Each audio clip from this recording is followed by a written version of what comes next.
بسم اللہ الرحمن الرحیم۔ السلام علیکم۔ وہ ایک یتیم بچہ تھا۔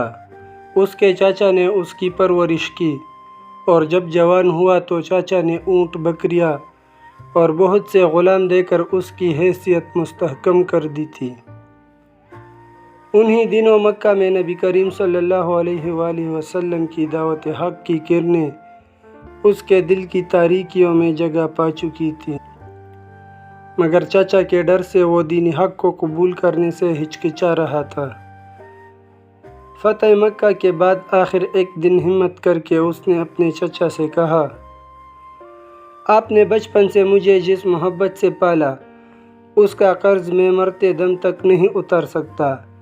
یہ آپ کی محبت ہی تھی جس نے مجھے اس بات سے روکے رکھا کہ میں محمد صلی اللہ علیہ وآلہ وسلم کی دعوت اسلام قبول کروں۔ میں کئی برسوں سے اس انتظار میں تھا کہ شاید آپ کا دل بھی نوری ہدایت سے جگمگائے، لیکن آپ کا حال وہی پہلے جیسا چلا آ رہا ہے۔ میں اپنی عمر پر زیادہ اعتماد نہیں کر سکتا، مجھے اجازت دیجیے کہ میں مسلمان ہو جاؤں۔ چاچا نے جب اس کی بات سنی تو اس کا چہرہ غصے سے تمتمانے لگا۔ وہ بولا، آخری عمر میں تم میرے سر پر خاک ڈالنا چاہتے ہو؟ میں تمہیں ایسا کرنے کی ہرگز اجازت نہیں دوں گا۔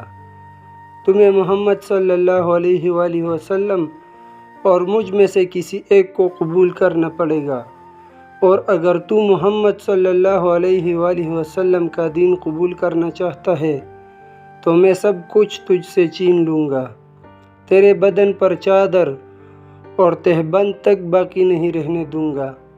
نوجوان نے تحمل سے جواب دیا، چاچا جان، میں شرک اور بت پرستی سے بیزار ہو چکا ہوں۔ میں آپ کو گواہ بنا کر کہتا ہوں کہ محمد صلی اللہ علیہ وآلہ وسلم سچے ہیں، ان کا رب سچا ہے، جس دن کی وہ دعوت دیتے ہیں وہ برحق ہے۔ آپ میرا مال و زر سب کچھ سنبھال لیجئے۔ میں جانتا ہوں کہ ان چیزوں کو آخر ایک روز یہی دنیا میں چھوڑ کر جانا ہے، اس لیے میں ان کے لیے سچے دین کو ترک نہیں کر سکتا۔ اس نے یہ کہہ کر ان کے دیے کپڑے بھی لوٹا دیے اور ایک پھٹی پرانی چادر اوڑھ لی اور مدینے کی طرف روانہ ہو گیا۔ علی اس صبح مسجد نبوی میں پہنچ گیا اور مسجد سے ٹیک لگا کر نبی اکرم صلی اللہ علیہ وآلہ وسلم کے انتظار میں بیٹھ گیا۔ نبی اکرم صلی اللہ علیہ وآلہ وسلم جب مسجد میں آئے، اسے دیکھ کر پوچھا، کون ہو؟ اس نے کہا، میرا نام عبدالعزی ہے، فقیر و مسافر ہوں، طالب ہدایت ہو کر آپ کے در پر آ پہنچا ہوں۔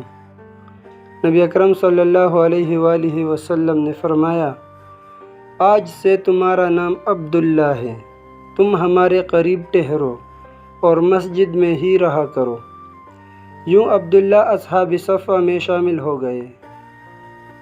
نبی اکرم صلی اللہ علیہ وآلہ وسلم سے قرآن پاک سیکھتے اور دن بھر ذوق و شوق سے پڑھا کرتے۔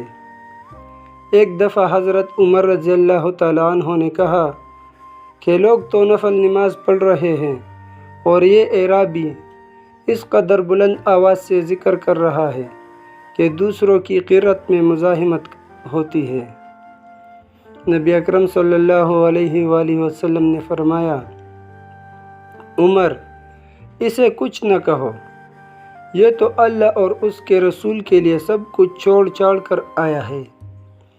غزوہ تبوک کے موقع پر عبداللہ رضی اللہ تعالیٰ عنہ نے آپ صلی اللہ علیہ وآلہ وسلم سے شرکت کی اجازت چاہی اور شہادت کی دعا کی درخواست کی تو نبی کریم صلی اللہ علیہ وآلہ وسلم نے فرمایا، اے عبداللہ، جب کوئی اللہ کے راستے میں نکلے اور اسے بخار آ لے اور وہ اسی سے مر جائے تب بھی وہ شہید ہے۔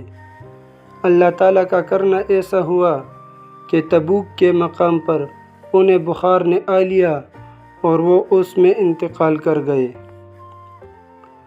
بلال بن حارث رضی اللہ تعالیٰ عنہ کا بیان ہے کہ میں نے عبداللہ کے دفن کی کیفیت دیکھی ہے۔ رات کا وقت تھا۔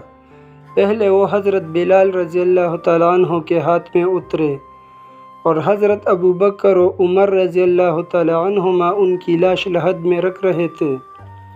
نبی اکرم صلی اللہ علیہ وآلہ وسلم بھی ان کی قبر میں اترے اور حضرت ابو بکر و عمر رضی اللہ عنہما سے فرما رہے تھے، اپنے بھائی کو میرے قریب کرو۔ نبی اکرم صلی اللہ علیہ وآلہ وسلم نے قبر میں اینٹیں بھی اپنے ہاتھ سے رکھیں اور پھر دعا فرمائی، اے اللہ میں ان سے راضی ہوا، تو بھی ان سے راضی ہو جا۔ حضرت ابن مسعود رضی اللہ عنہ فرماتے ہیں، کاش اس قبر میں دفن کیا جاتا۔ دوستو اگر ویڈیو پسند آئی ہو تو لائک اور چینل کو سبسکرائب ضرور کریں۔ شکریہ۔